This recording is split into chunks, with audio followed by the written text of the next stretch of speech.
तो गुजरात में आम आदमी पार्टी को झटके पर झटका लग रहा है। अरविंद केजरीवाल जिन बड़े नेताओं की जीत का दावा कर रहे थे वो जीते नहीं, और जो 5 नेता चुनाव जीतकर विधायक बने वो भी आम आदमी पार्टी का साथ छोड़ बीजेपी के पाले में जा सकते हैं। एबीपी न्यूज से बातचीत के दौरान आम आदमी पार्टी के विधायक भूपेंद्र उर्फ भूपत भायाणी ने साफ तौर पर बीजेपी में जाने की मंशा जाहिर कर दी है। द लाइव टीवी, सच सबसे आगे।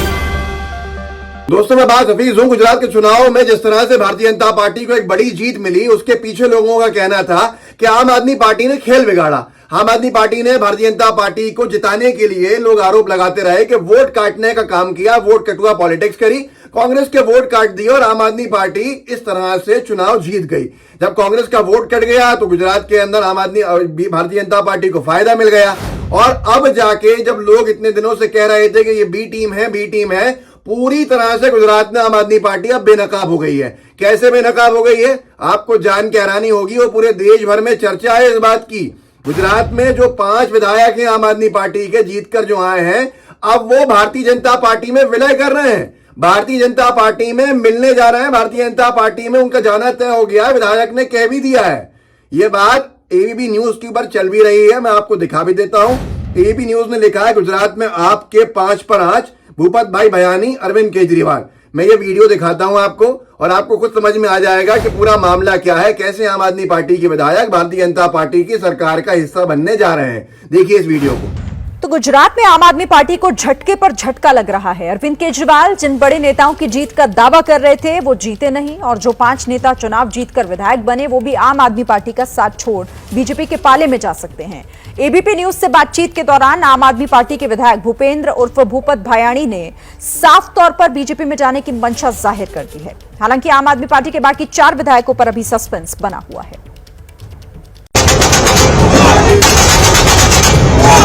ये नरेंद्र मोदी और गुजरात की जनता की जीत है।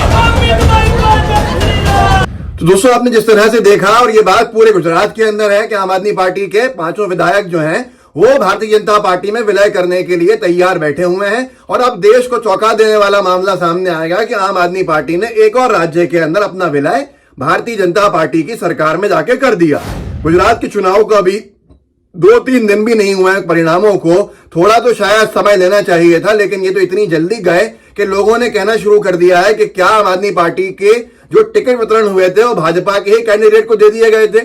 क्या भाजपा के कैंडिडेट को आम आदमी पार्टी ने सूची के अंदर लिख के बी फॉर्म दे दिया, जिससे कि जो भाजपा का विरोध था वो छोड़कर ये 5 जो थे आम आदमी पार्टी के सिंबल पे जीत गए।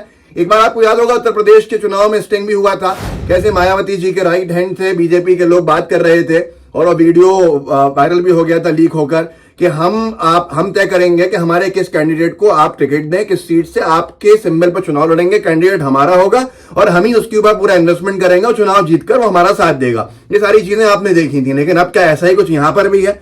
टाइम्स नाउ ने ब्रेक किया है, ब्रेकिंग, और लिखा है कि बहुत ऊपर नीचे हलचल मची हुई गुजरात पॉलिटिक्स के अंदर। 5 आम आदमी पार्टी के विधायक बहुत जल्दी अपना पाला बदल के भारतीय जनता पार्टी में मिल सकते हैं। ये हलचल वहां पर बहुत तेजी से चल रही है और ऐसी खबरें वहां से आ रही हैं। बोले भारत ने उन्होंने कोट करके लिखा है, केजरीवाल को बी टीम यूं ही नहीं कहा जाता। अब और आगे क्या क्या लिखा है, क्या क्या हो रहा है, मैं आपको दिखा देता हूं। ये तस्वीर जिनकी है आपके सामने, ये भूपत भायाणी है। भूपत भायाणी न्यूज 24 ने जिनकी तस्वीर डाली है, और भूपत भायाणी के बारे में लिखा है, गुजरात में आपको फिर झटका, अब जीते हुए एमएलए भूपत भायाणी बीजेपी में शामिल होंगे।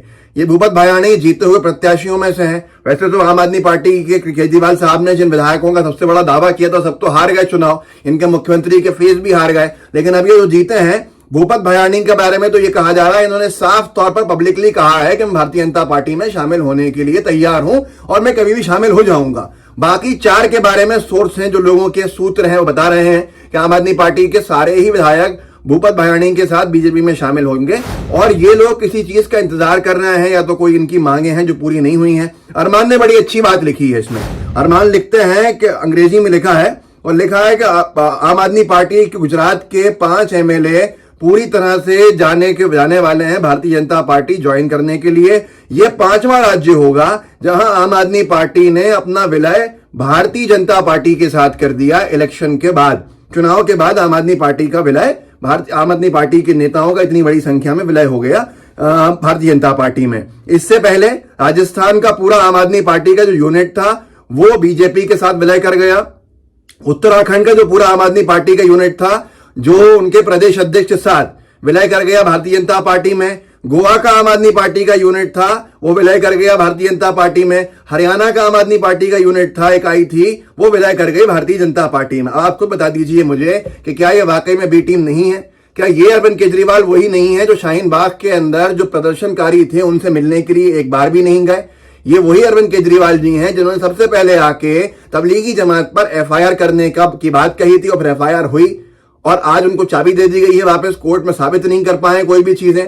क्या ये वही अरविंद केजरीवाल हैं जो बिल्किस बानो के ऊपर गुजरात में खामोश थे, जो बिल्किस बानो के मुद्दे के ऊपर बोले ही नहीं कि बिल्किस बानो के बलात्कारियों को, कातिलों को छोड़ दिया गया, उस पर एक लफ्ज इनकी पार्टी का नेता नहीं बोला। ऐसे ही जैसे सिसोदिया गए थे वहां मनीष सिसोदिया, उनसे पूछा तो उन्होंने नहीं बोला था, अरविंद केजरीवाल जी से पूछा उन्होंने नहीं बोला, एक लफ्ज इन लोगों ने नहीं बोला। इससे शर्मिंदगी की बात क्या होगी? आपको कब समझ में आएगा कि ये सीए एनआरसी का विरोध करने वालों के साथ नहीं खड़े होने वाले और उन तमाम मुद्दों के ऊपर ये चुप हो जाने वाले जो एक समुदाय से जुड़े हुए हैं। इसके बाद भी अगर आप नहीं समझते हैं, और इनका तो शायद शुरुआत ही आपको नहीं मालूम होगी, ये तब शुरू हुए थे जब अन्ना हजारे का जो कैंपेन, जिसके बारे में कहा जाता है कि आरएसएस का कैंपेन था, जिसको मनमोहन सरकार को उखाड़ फेंकने की, जिसके अंदर रणनीति बनाई गई, माहौल बनाया गया, ये तो उससे निकले हुए हैं।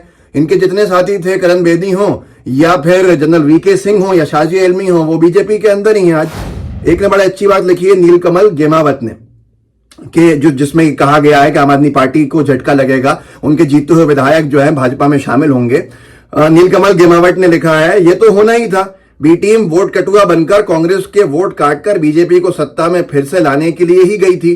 कुछ दिनों में आपकी गुजरात यूनिट को भंग कर बीजेपी में मर्जर ना हो जाए तो कोई अचरज नहीं होगा। आपने बीजेपी का काम कर दिया, क्योंकि भारतीय जनता पार्टी का जो विरोध था उस विरोध के वोटर को कांग्रेस पार्टी के पास जाने से रोक लिया, डस्टबिन बन के बीच के अंदर तमाशा कर दिया।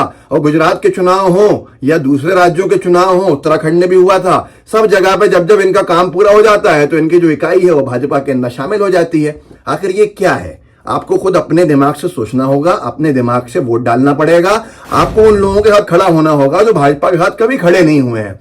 आपको उन लोगों के साथ खड़ा होना पड़ेगा, कोई भी हो वो, आप खड़े हुइए, आप अपना मन बनाइए और आप खुद देखिए कि कौन आपके साथ खड़ा है। और खास तौर पर मैं कह रहा हूं कि अल्पसंख्यक समुदाय कैसे इनको सेकुलर मान रहा है। ये तो वो लोग हैं जिन्होंने कभी किसी मुद्दे पर बीजेपी का इस तरह से विरोध किया ही नहीं कि जिसके ऊपर ये कहा जा सके कि ये सेकुलरिज्म को बरकरार रखने के लिए खड़े हुए हैं या ये मुद्दे की बात कर सकते हैं। आज आप देखिए, आपको खुद समझ में आएगा। तो इस वीडियो को आगे बढ़ाइएगा, लोगों को जागरूक कीजिएगा कि आने वाले चुनाव के अंदर आप अपनी समझ से जहां वोट डालना चाहें डालें, लेकिन ये भी देख लीजिए कि इनका इतिहास क्या है और ये क्या कर रहे हैं। अरविंद केजरीवाल जी से निवेदन है कि वो खुद इसके ऊपर स्पष्टीकरण दें कि आखिर ये हो क्या रहा है, उत्तराखंड में क्या हुआ, राजस्थान में क्या हुआ, गोवा में क्या हुआ और अब गुजरात में क्या हो रहा है। ये सारी चीजें जब जनता के सामने आएंगी, जनता अपने आप समझदार है, समझ जाएगी। तो व्हाट्सएप ग्रुप्स होंगे, उनमें साझा कीजिएगा, साथ में लाइव टीवी को सब्सक्राइब भी कीजिएगा और बेल आइकन भी दबाइएगा। जय हिंद, जय भारत। द लाइव टीवी, सच सबसे आगे।